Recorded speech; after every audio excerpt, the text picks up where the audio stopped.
Welcome to Pankaj physics centre. पिछले class में आप लोगों से हम डिस्कस किए थे कि किरचॉफ्स रेडिएशन लॉ क्या होता है, या उसी को बोलते हैं बच्चों किरचॉफ्स लॉ। तो उस टॉपिक को आप नहीं देखे हो तो बच्चों यूट्यूब पे टाइप करना पंकज फिजिक्स सेंटर और लिखना किरचॉफ्स रेडिएशन लॉ, उसको आप देख के आइए ताकि आपको आज का जो वीडियो है वो समझ में आएगा। वहां का आज हम कॉन्सेप्ट यूज करने वाले हैं। साथ ही साथ बच्चों आपसे हम यह भी डिस्कस कर चुके हैं कि ब्लैक बॉडी क्या होता है, फेरिज ब्लैक बॉडी क्या लैब में कैसे बनाया गया था, आइडियल ब्लैक बॉडी बनाने की ट्राई की गई थी। इन सारे चीजों के बारे में हम डिस्कस कर चुके हैं। यदि आप उन सारे वीडियो को नहीं देखे हो तो आज का जो वीडियो है उसके हम डिस्क्रिप्शन में लिंक लगा देंगे, वहां से आप आसानी से देख सकते हो ना। चलो बच्चों, आज हम डिस्कस करने वाले हैं कि स्टीफन्स लॉ क्या होता है और उसने क्या लॉ दिया है, उससे रिलेटेड कैसे क्वेश्चन को सॉल्व करते हैं, इन सारे चीजों को डिस्कस करने वाले हैं ना। तो चलो बच्चों, हेडिंग लिखना स्टीफन्स लॉ। तो फर्स्ट वन हेडिंग है हमारा स्टीफन्स ना, स्टीफन्स लॉ। बच्चों ध्यान से देखो, यहाँ पीछे का हम कॉन्सेप्ट यूज करने वाले हैं। थोड़ा से आपको यहाँ हम इमिसिविटी क्या होता है, इमिसिविटी ऑफ बॉडी क्या है, एब्जॉर्प्शन पावर क्या है, इन सारे चीज के बारे में यहाँ पे हम यूज करने वाले हैं। और वह टर्म होता क्या है, इन सबको हम डिस्कस कर चुके हैं, टेंशन नहीं लेना है। फिर से हम बताएंगे आखिरकार होता क्या है वो। तो चलो, स्टीफन्स ने क्या बोला कि देखो बच्चों कि एक हमारा बॉडी है ना, जिसका टेम्परेचर हमारा T है, सराउंडिंग का टेम्परेचर Ts माना है, यह हमारा सराउंडिंग टेम्परेचर है, सराउंडिंग टेम्परेचर है। कोई दिक्कत क्या है इसमें, सराउंडिंग टेम्परेचर है। सराउंडिंग का क्या टेम्परेचर है उसने बताया, Ts से बताया। अब इसने स्टीफन्स ने क्या बोला, ध्यान से सुनना, लॉ दिया कि अकॉर्डिंग टू स्टीफन्स वह क्या बोला कि देखना बच्चों, रेट ऑफ मतलब एनर्जी रेडिएशन पर सेकेंड क्या होगा ना, एनर्जी रेडिएटेड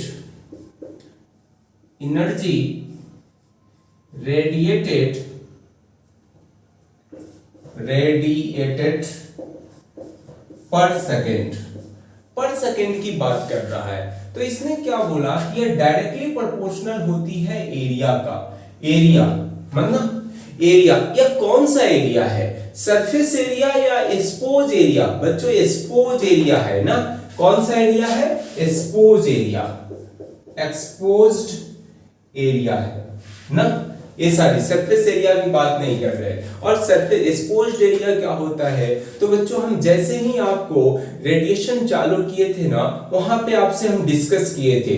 तो आप YouTube पे लिखना पंकज फिजिक्स सेंटर और रेडिएशन पार्ट 1, और पार्ट 1 में एक्सपोज एरिया क्या है उसके बारे में पूरा डिटेल से स्टडी किया गया है। तो वहां से आज हम इसका भी लिंक डिस्क्रिप्शन में लगा देंगे, वहां से आप देख सकते हो ना। चलो, स्टीफन्स ने क्या बोला कि एनर्जी रेडिएटेड पर सेकेंड जो होगा वो डायरेक्टली प्रोपोर्शनल किसका होगा, डायरेक्टली प्रोपोर्शनल है एक्सपोज एरिया का। फिर क्या बोला कि रेडिएशन एनर्जी रेडिएटेड पर सेकेंड जो है वो डायरेक्टली प्रोपोर्शनल है बच्चों इमिसिविटी ऑफ बॉडी का।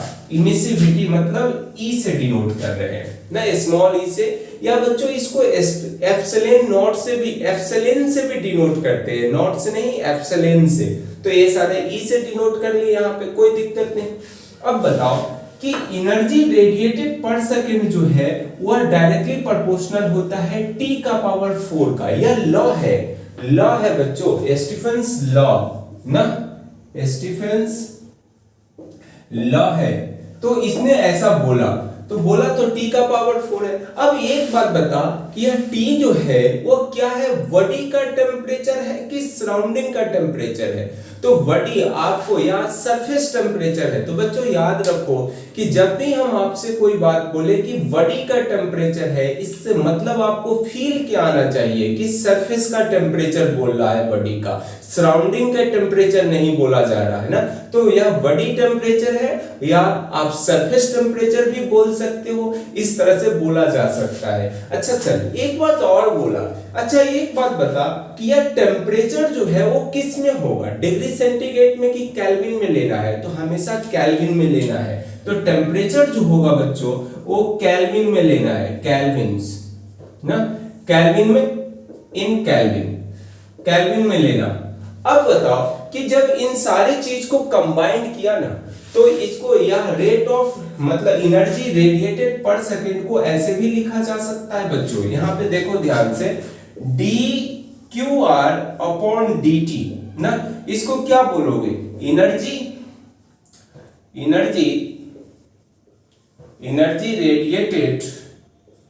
रेडिएटेड पर सेकेंड,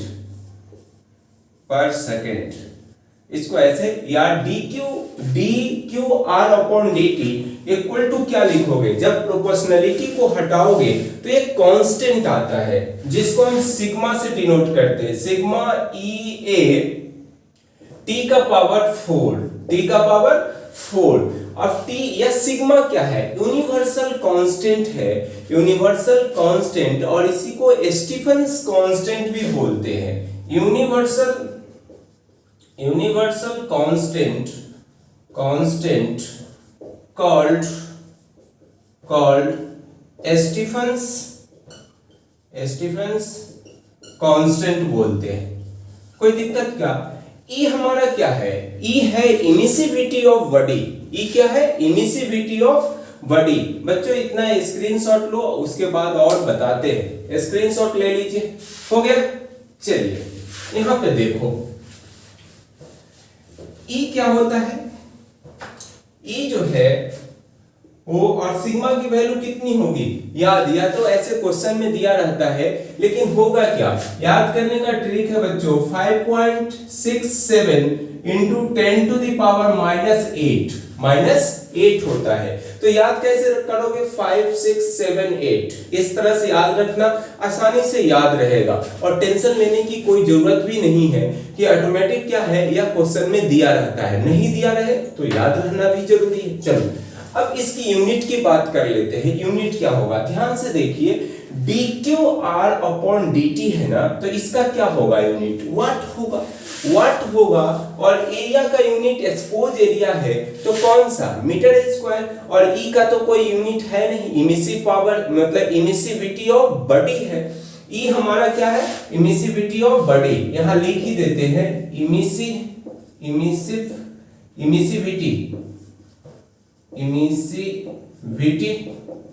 ऑफ बॉडी ना, इमिसिविटी ऑफ बॉडी है। उसके बाद क्या होगा, ए जो है हमारा एक्सपोज एरिया है, एक्सपोज्ड एरिया।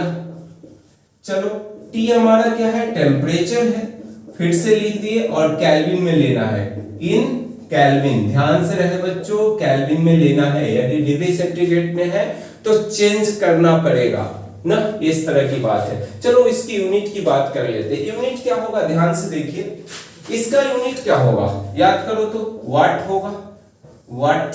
चलो यह कांस्टेंट का यूनिट हम निकाल रहे हैं, इसका कोई यूनिट नहीं होगा, और क्यों नहीं होगा थोड़ा देर के बाद अपने आप समझ में आएगा, या आप वीडियो सब देखे होंगे तो आपको आएगा। और यह क्या है, हमारा एरिया है तो मीटर स्क्वायर, तो बच्चों मीटर स्क्वायर और केल्विन का पावर -4, केल्विन का पावर -4। तो सोचो मन ही मन, यह सारा टर्म को उठा के तो आप नीचे लेके आओगे कि नहीं, और नीचे से ऊपर जाएगा तो मीटर का पावर -2, केल्विन का पावर -4, यही ना होगा, तो यूनिट होगा बच्चों वाट, मीटर का पावर -2 और केल्विन का पावर -4, यही हमारा यूनिट होने वाला है, किसका, स्टीफन्स कांस्टेंट का। तो इस तरह की बात है, इतना हो गया, क्या दिक्कत है ये? तो बच्चों याद करो कि यह हमारा क्या है, एनर्जी रेडिएटेड पर सेकेंड कितना हुआ, सिग्मा इक्वल टू, मतलब एनर्जी रेडिएटेड पर सेकेंड जो हुआ वो सिग्मा EA डेल टी का पावर 4। तो ये हमारा इमिसिविटी ऑफ बॉडी है। अच्छा, इमिसिविटी ऑफ बॉडी होता क्या है इसके बारे में भी थोड़ा देर के बाद चर्चा करेंगे, वो हम कर चुके हैं ना। चलो इतना हो गया, अब थोड़ा सा और आगे बढ़ते हैं ना। अब है हमारा बच्चों, ध्यान से देखो कि यह तो आ गया ना हमारा, रहने दे, यहाँ पे फॉर्मूला ये रहने देते, इसकी हमें काम लगेगा अभी, रहने दो। ध्यान से देखो बच्चों, अब हम निकालना चाह रहे हैं, क्या निकालना चाह रहे हैं कि इमिसिव स्टीफेंस रेडिएशन तो हो गया, रेडिएटेड। अब हम निकालना चाह रहे हैं energy absorb, energy absorb absorb absorb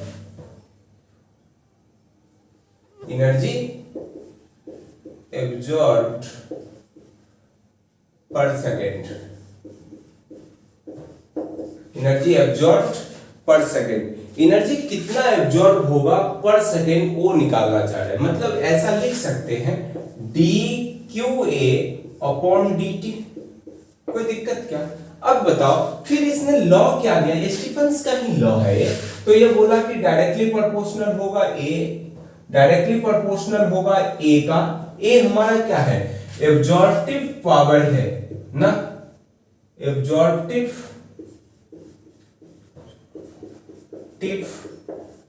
power, कोई दिक्कत क्या, एब्जॉर्प्टिव पावर।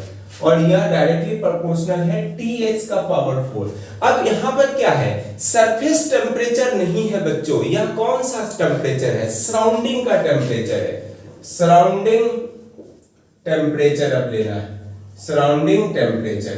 ये एक बात याद करो कि सराउंडिंग टेम्परेचर क्यों लिए, क्यों लिए, यह ए हमारा क्या है, याद कर बच्चों, ए इक्वल टू होता है Q A upon Q I ना।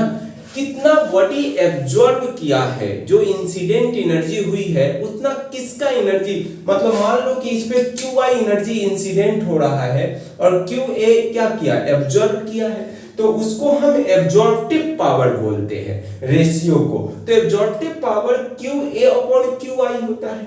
तो यह किस पे डिपेंड किया कि हमारा सरफेस मतलब सराउंडिंग में, बॉडी के सराउंडिंग में कितना टेम्परेचर है, इस बात पे निर्भर करता है कि कितना एनर्जी आ रही है। तो आ रहा, उसमें से कितना एब्जॉर्ब किया, तो इसलिए यहां हमारा क्या लिखोगे, सराउंडिंग टेम्परेचर लिखना है ना, ऐसा नहीं कि सरफेस टेम्परेचर। सरफेस टेम्परेचर कब लिखेंगे, एनर्जी रेडिएटेड पर सेकेंड हो तो उसमें सरफेस टेम्परेचर लिखना है, लेकिन एनर्जी एब्जॉर्ब करने की बात आएगी पर सेकेंड, तो एनर्जी हमारा किसका लेना है, टेम्परेचर सराउंडिंग का। इस बात को ध्यान रखना है ना, कंफ्यूज नहीं होना है कि रेडिएशन में क्या होगा, सरफेस का टेम्परेचर लेना है, एब्जॉर्प्शन में क्या होगा पर सेकेंड वाली बात में, तो यह हमारा सराउंडिंग का टेम्परेचर लेना है। चलो कंबाइंड करते हैं, अब इस बात को मिटाते हैं ना, कंबाइंड करो इक्वेशन को, तो ऐसा लिखोगे D Q A upon D T equal to क्या होगा,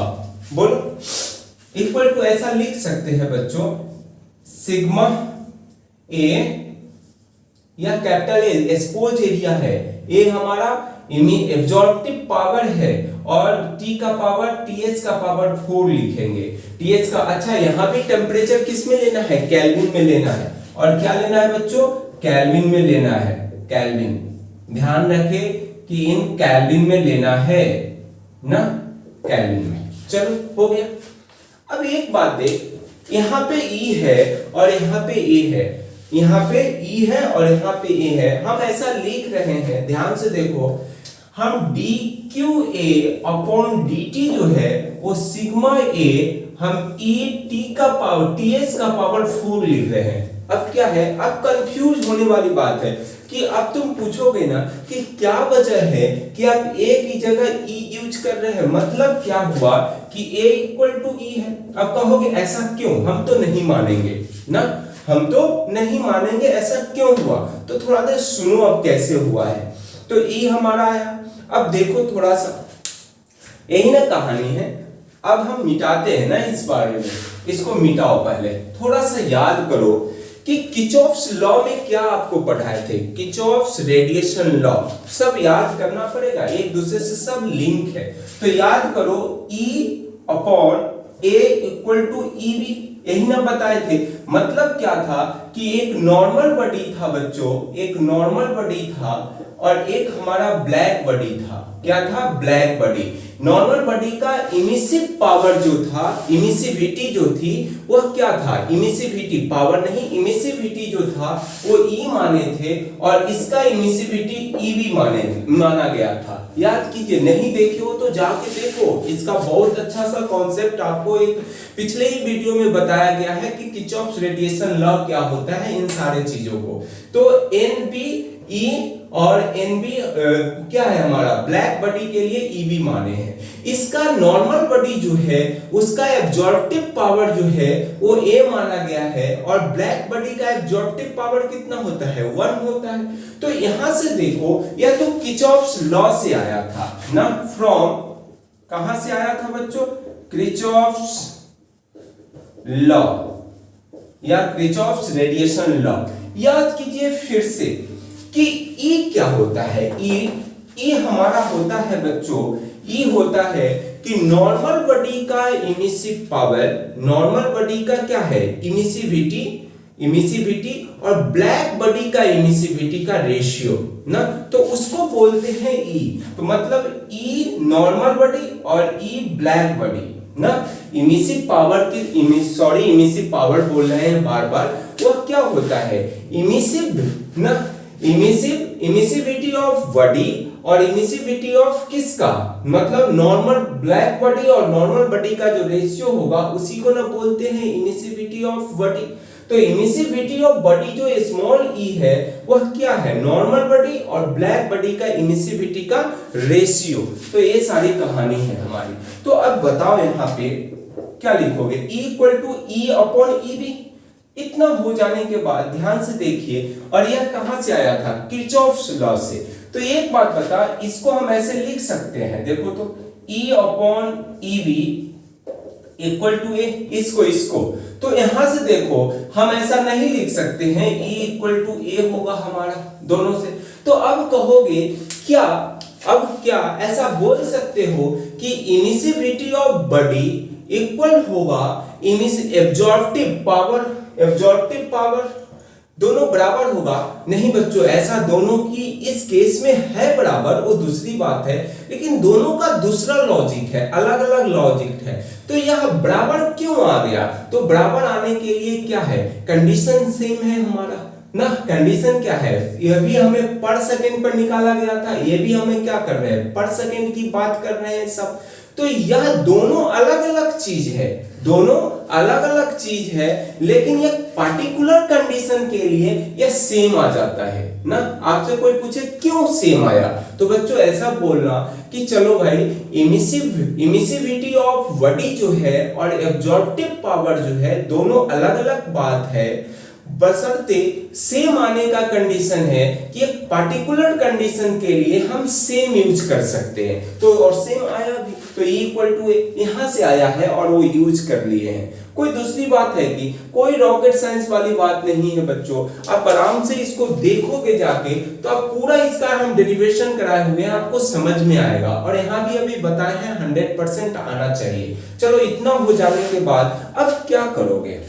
याद करो कि अभी हमें कितना रेडिएशन आया था और एब्जॉर्प्टिव मतलब एब्जॉर्प्शन पर सेकंड कितना आया है इन दोनों में। तो हीट लॉस कितना होगा वो निकाल सकते हैं। मान लो कि रेडिएशन कुछ हुआ और एब्जॉर्प्शन कुछ हुआ, तो उसमें हीट लॉस कितना होगा उसको निकाल लेते हैं। तो ऐसा लिख सकते हैं, यहां से देखना बच्चों, यहां मिटा रहे हैं, स्क्रीनशॉट ले लीजिए। हो गया? चलिए यहां पे देखिए ध्यान से, हीट लॉस की बात कर रहा है ना। हीट लॉस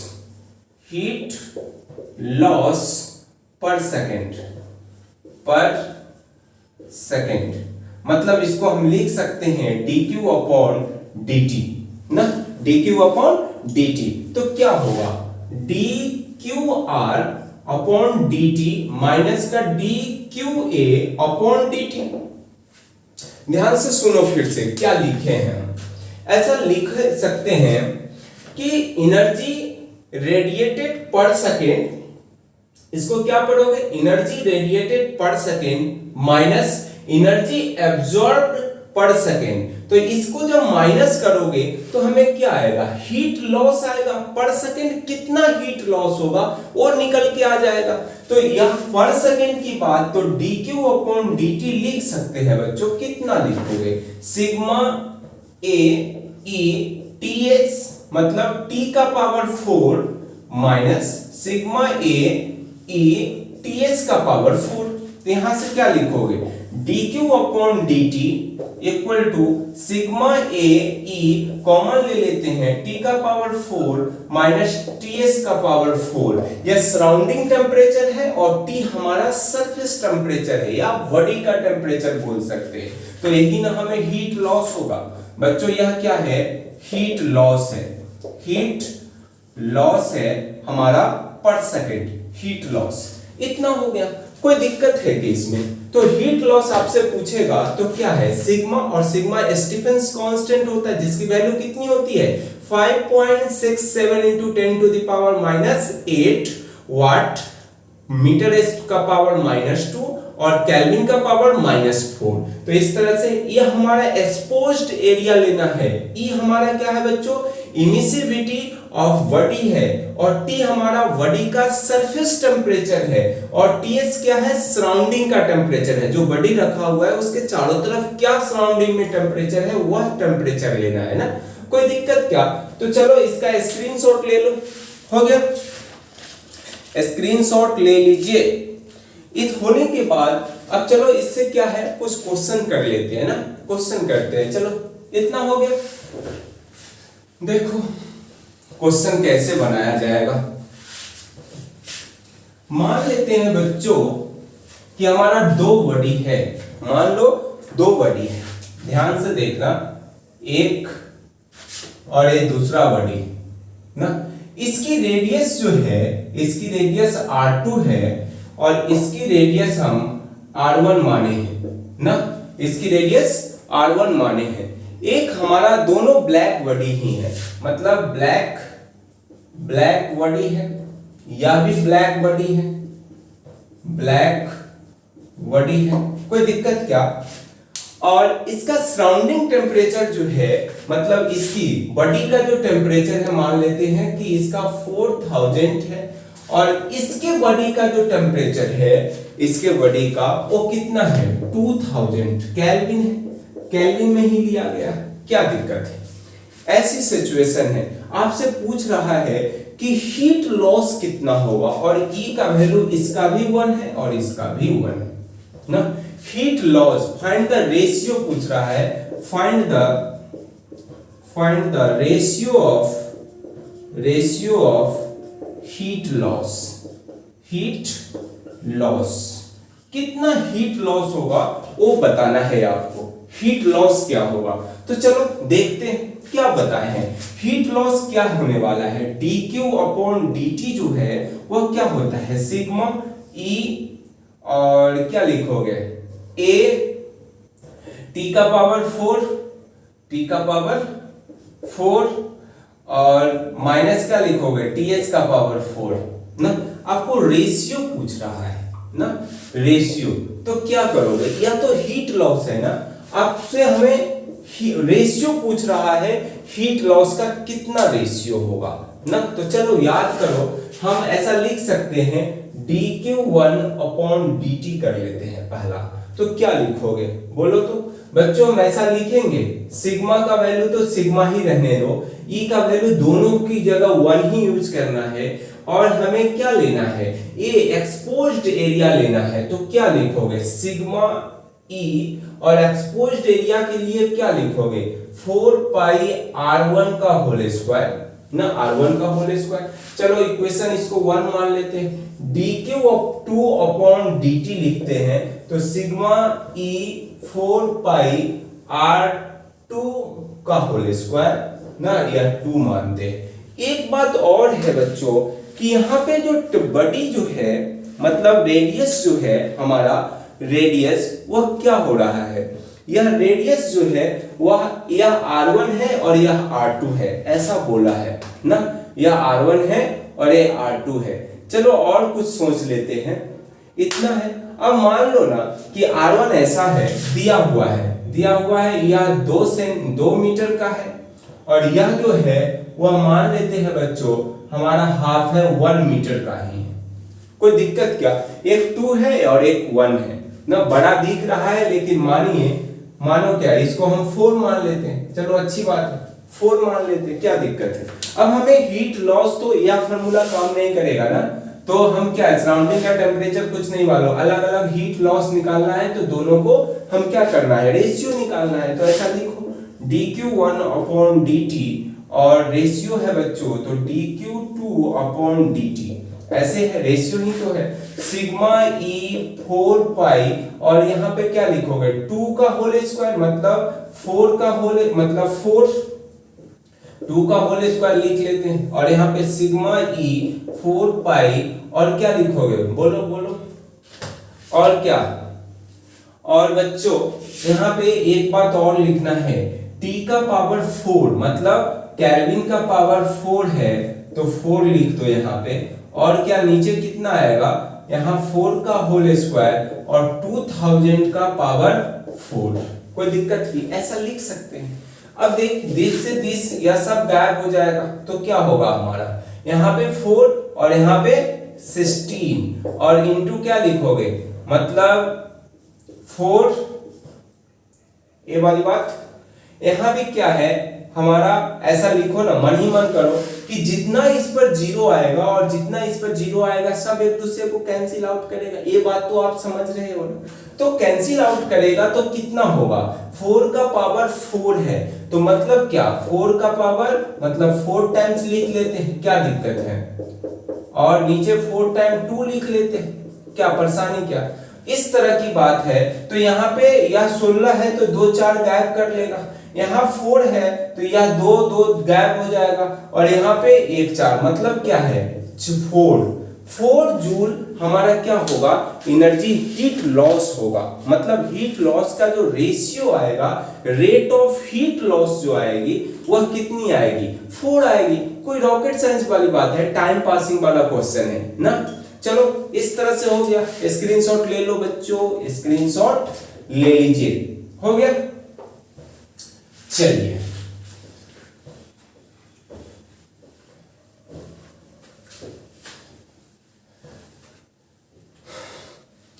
चलो अब आता है बारी कि हम क्वेश्चन भी किए, अब चलो और क्वेश्चन है बनाना, लेकिन एक और टॉपिक है बच्चों, इसमें है रेट ऑफ कूलिंग क्या होता है। चलो उसके बारे में भी हम डिस्कस कर लेते हैं इसी वीडियो में। रेट ऑफ कूलिंग, हेडिंग लिखना बच्चों, rate of cooling, rate of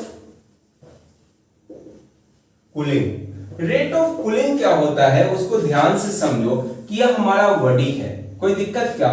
इसके टेम्परेचर जो है वो T है और सराउंडिंग का टेम्परेचर Ts है और टाइम T पे ले रहे हैं। मतलब टाइम जब T है ना तब यह बॉडी जो है इसका सरफेस टेम्परेचर या बॉडी का जो टेम्परेचर है वो T है और सराउंडिंग का टेम्परेचर कितना है Ts है। अब चलो कुछ देर टाइम स्पेंड होने के बाद अब क्या हुआ है कि इसकी यही बॉडी का टेम्परेचर जो है अब T प्लस dt हो गई है और सराउंडिंग का टेम्परेचर अभी भी कितना था, अभी भी टेम्परेचर जो है सराउंडिंग का वही मान के चलते हैं तो टाइम कितना हो गया होगा, T प्लस dt हो गया होगा। मतलब हम छोटू सा टाइम इंक्रीज कराए हैं। तो इंटरनल बॉडी का जो टेम्परेचर है वो T प्लस dt और T प्लस dt हो जाएगा टाइम। तो याद करो कि क्या ये बात आप सही लिख रहे हैं। अब मानो कि यदि मान लो कि यह बॉडी रखा हुआ है ना, ये रखा हुआ है और टाइम मतलब धीरे धीरे इंक्रीज कर रहा है, कुछ समय के बाद उसकी टेम्परेचर सेम रहने वाली है कि नहीं रहेगी, टेम्परेचर तो कमेगा। तो अब सोचो कि मास्टर क्यों लिख रहा है T प्लस dt ना, ये सोचने वाली बात है।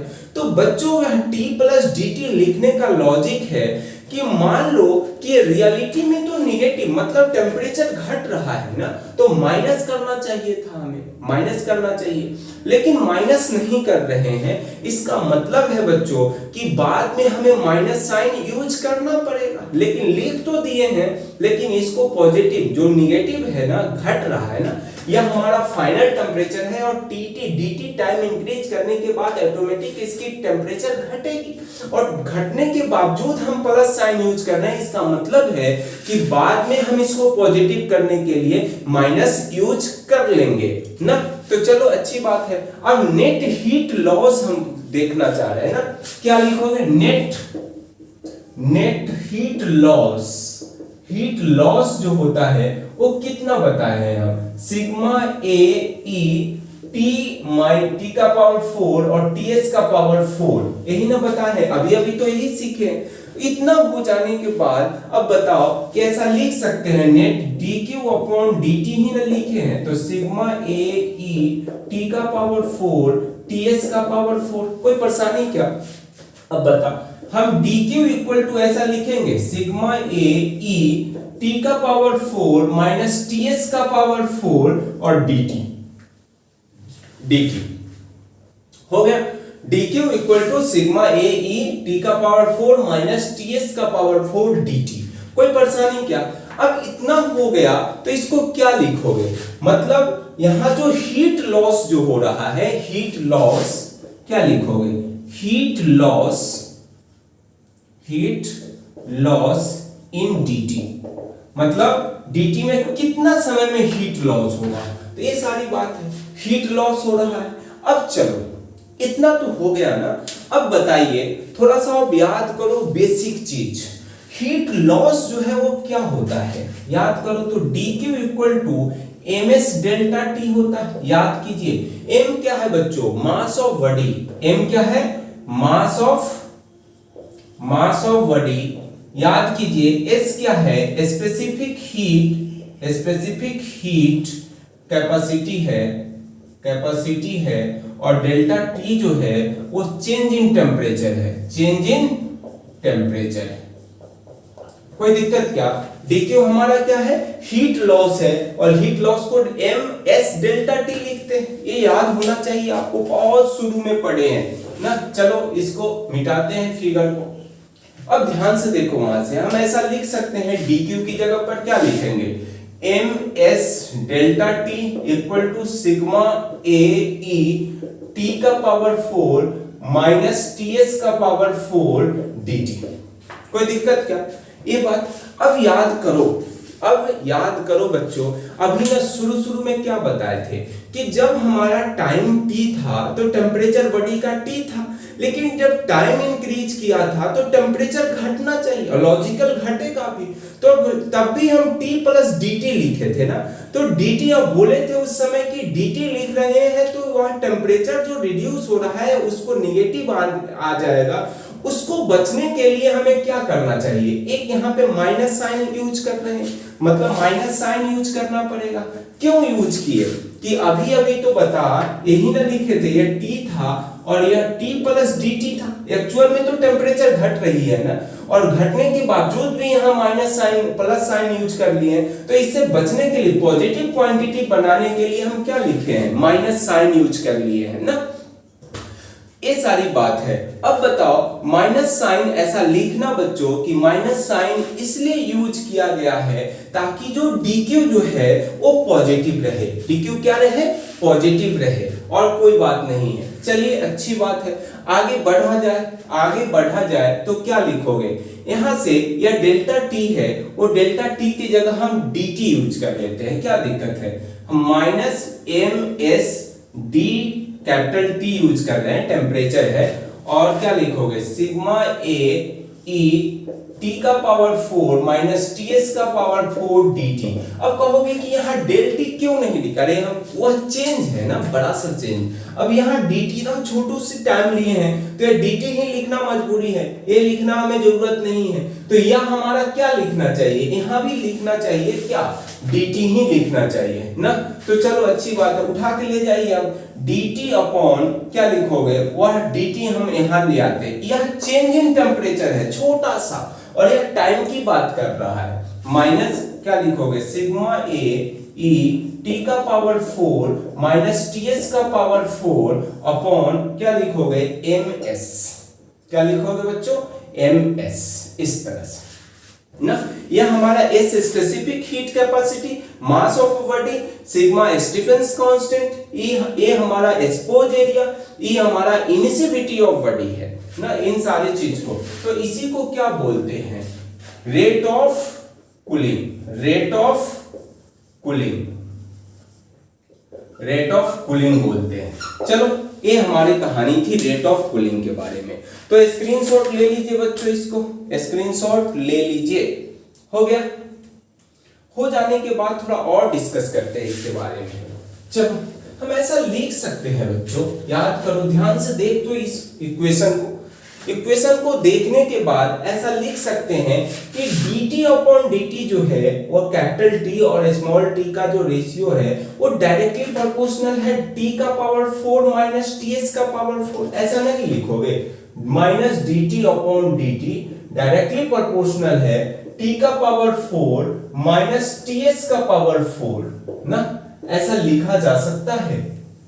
चलो ऐसी लिखी जा सकती है। तो यह हमारा है। अब बताइए यहां तो, और इसको हम ऐसे भी लिख सकते हैं, ये सारी कहानी है। तो यह हमारा याद रखना कि ऐसा लिखा जा सकता है, डायरेक्टली प्रोपोर्शनल t का पावर, t हमारा बॉडी का टेम्परेचर और ts क्या है, सराउंडिंग टेम्परेचर, सरफेस टेम्परेचर नहीं है। तो इस तरह से ध्यान रखना। चलो अब इस पे क्वेश्चन करते हैं, कुछ अच्छे से क्वेश्चंस भी इसमें हैं। तो चलो हो गया, स्क्रीनशॉट ले लीजिए। चलिए क्वेश्चंस है अब हमारा इन सारे चीजों पे। तो ध्यान से देखो बच्चों, हमारा क्वेश्चन क्या है कि हमारा ये दो हमारा क्या है, बॉडी है, सेम मटेरियल का बना हुआ है और सॉलिड स्फीयर है। क्या है, दो सॉलिड स्फीयर है। ध्यान से देखिए, दो सॉलिड स्फीयर है ना, एक का रेडियस है r1 या सॉलिड स्फीयर है, सॉलिड स्फीयर है, और यह भी हमारा क्या है बच्चों, इसका रेडियस है r2 और दिया हुआ है कि r1 ग्रेटर है r2, r1 ग्रेटर है r2 से। यह भी हमारा सॉलिड ही है, सॉलिड स्फीयर है और सेम मटेरियल से बना हुआ है। both are made by same material, same material. कोई दिक्कत क्या, R1 ग्रेटर है R2 से और R1 और R2 है और दोनों हमारा सेम मटेरियल से बना हुआ है। और स्पेसिफिक S जो है, स्पेसिफिक हीट कैपेसिटी जो है वो दोनों का सेम है, दोनों का सेम माने हैं। रो जो है हमारा वो भी सेम है, इसका भी रो है तो इसका भी रो है, एस इसका भी है तो इसका भी ऐसे ही है। Specific heat capacity. आपसे कमेंट पूछ रहा है कि comment of heat loss, first one कह रहा है comments on heat loss, heat loss कितना होगा उस पे कमेंट करो। हीट लॉस या रेट ऑफ हीट लॉस ना, कैसे लिखोगे, रेट ऑफ हीट लॉस ना, हीट लॉस पे कमेंट करना है क्या होगा।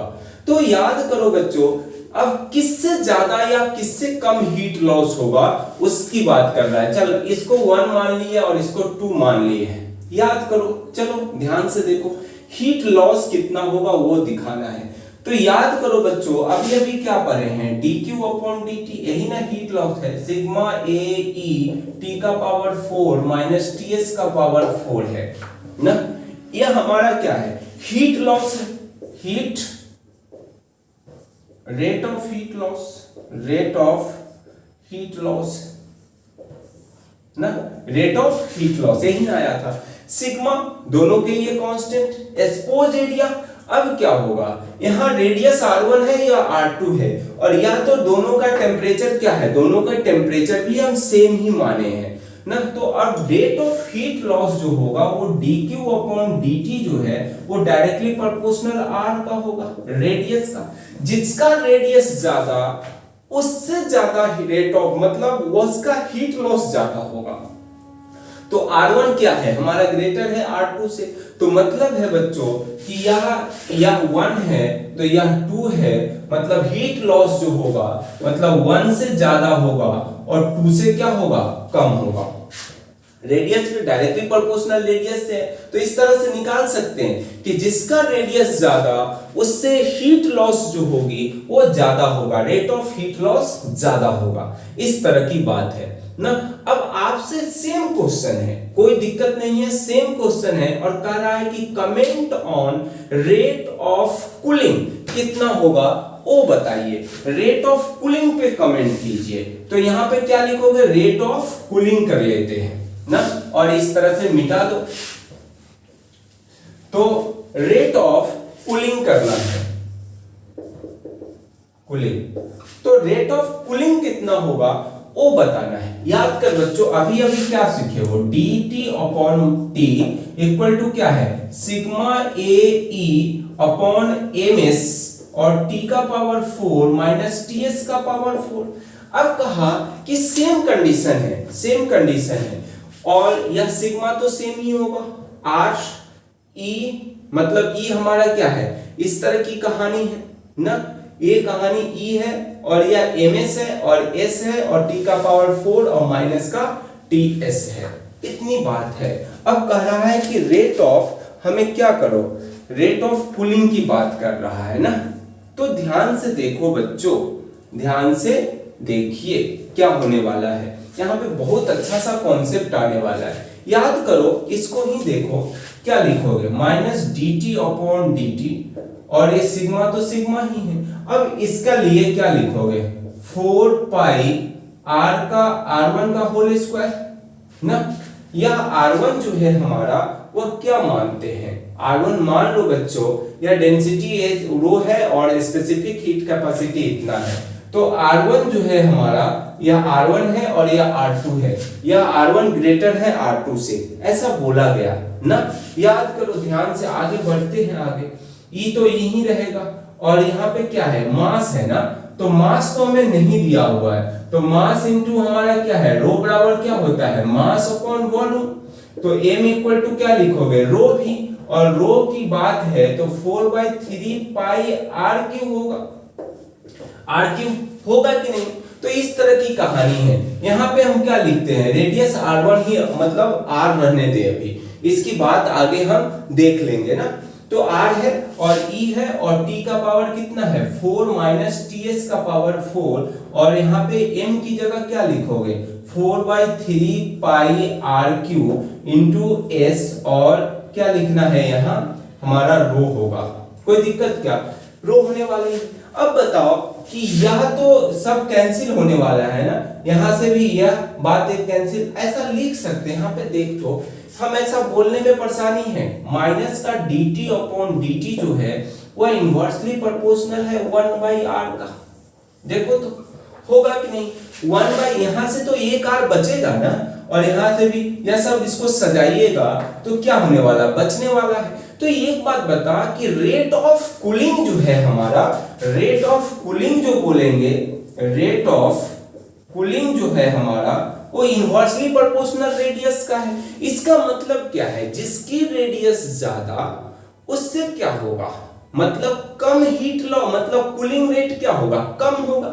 इसका मतलब है बच्चों, कमेंट की बात आएगी तो 1 से कम होगा और 2 से ज्यादा होगा, मतलब 1 लेसर देन 2, मतलब हम बोल सकते हैं कि 2 ग्रेटर होगा 1 से, ऐसा भी बोला जा सकता है। इसका मतलब है बच्चों, इसका मतलब है कि हीट मतलब रेट ऑफ कूलिंग जो है इससे कम होगा और इससे ज्यादा होगा, मतलब ये ठंडा सबसे पहले होने वाला है और इससे क्या होगा, हमारा कम होने वाला। तो ध्यान रहे बच्चों, रेट ऑफ कूलिंग की बात करें तो इन्वर्सली प्रोपोर्शनल होता है रेडियस का। जिसकी रेडियस ज्यादा उसकी कम, मतलब रेडियस ज्यादा तो यह वैल्यू ओवरऑल क्या आने वाला है, कम आने वाला है। मतलब रेडियस जिसकी ज्यादा उसकी कम, और जिसकी रेडियस कम उसकी क्या, मतलब रेट ऑफ कूलिंग क्या होने वाला है, रेट ऑफ कूलिंग ज्यादा। मतलब क्या है, 2 जो है वह 2 जो है 1 से ज्यादा होगा। तो इस रेट ऑफ कूलिंग की बात करें तब इनवर्सली प्रोपोर्शनल है, और वह क्या है, रेट ऑफ हीट लॉस जो है वो रेडियस का डायरेक्टली प्रोपोर्शनल है। तो इस तरह से हम निकाल सकते हैं ना बच्चों। और इससे जहां से भी और क्वेश्चन मिले आप इससे बनाइए, स्टीफन्स लॉ से रिलेटेड जो भी क्वेश्चन है आप, या रेट ऑफ कूलिंग हो या रेट ऑफ हीट लॉस हो, इससे जहां से भी आप क्वेश्चन मिले वहां से बना के देखो। और साथ ही साथ बच्चों आप क्वेश्चन जो एनसीईआरटी हो या एससी वर्मा हो, इन सारे क्वेश्चन को सॉल्व कीजिए। जब यह चैप्टर जैसे ही समाप्त होता है तो हम पहले एनसीईआरटी का एक एक क्वेश्चन सॉल्व करेंगे, उसके बाद फिर एससी वर्मा सॉल्व करेंगे, तब जाके नया यूनिट चालू करेंगे। ऐसा नहीं है कि क्वेश्चन छोड़ दिया जाएगा। तो ध्यान से रहे ये सारी चीज, आप फिर से स्क्रीनशॉट ले लो। और अगले क्लास में हम डिस्कस करने वाले हैं बच्चों, अगले क्लास में हम डिस्कस करेंगे कि इमिसिव पावर क्या होता है ब्लैक बॉडी का, और उससे स्टीफन्स कांस्टेंट से कैसे रिलेशन रखता है।